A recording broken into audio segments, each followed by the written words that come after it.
آپ نے چھت پر بہترین اور مہنگے ترین سولر پینل لگوا لیے، لیکن دن کے کسی خاص حصے میں آپ کے سسٹم کی پیداوار اچانک آدھی رہ جاتی ہے۔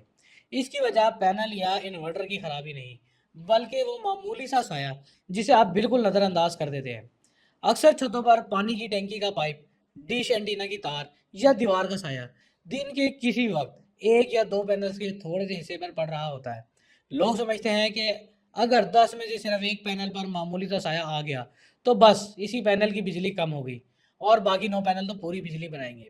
لیکن ٹیکنیکل لحاظ سے ایسا بالکل نہیں ہوتا، چونکہ پینل سیریز میں ایک ہی تار کے ساتھ جڑے ہوتے ہیں، اس لیے کرنٹ نے ایک پینل سے نکل کر دوسرے میں سے گزرنا ہوتا ہے۔ جب کسی ایک پینل پر سایہ آتا ہے تو وہ کرنٹ بنانے کی بجائے کرنٹ کے راستے کی رکاوٹ یعنی بلاکیج بن جاتا ہے۔ اس رکاوٹ کی وجہ سے پوری لائن کی باقی 9 پینلز کی پیداوار بھی گر کر اسی سایہ دار پینل کے لیول پر آ جاتی ہے۔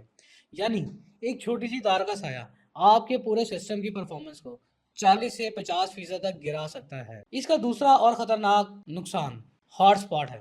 جب سایہ دار حصے پر پیچھے سے آنے والی بجلی کا شدید دباؤ پڑتا ہے تو پینل کے اندر لگے بائی پاس ڈیوائڈ مسلسل کام کر کے گرم ہو جاتے ہیں اور جل سکتے ہیں۔ اس کے بعد شیشے کے اندر سلیکون سیل جلنا شروع ہو جاتا ہے اور پینل ہمیشہ کے لیے برباد ہو جاتا ہے، جس کی کوئی کمپنی وارنٹی نہیں دیتی۔ پینلز کو لگاتے وقت اس بات کی 100% تسلی کریں کہ صبح سے لے کر شام تک کسی بھی وقت ان پر کسی چیز کا سایہ نہ پڑے۔ اگر چھت پر کوئی فالتو تارے یا پائپ ہے تو انہیں پینل سے دور کر دیں، کیونکہ سایہ سولر سسٹم کا سب سے بڑا اور خاموش دشمن ہے۔ مزید معلومات کے لیے ہمارے پیج الیکٹرو مائنڈ کو سبسکرائب کیجیے۔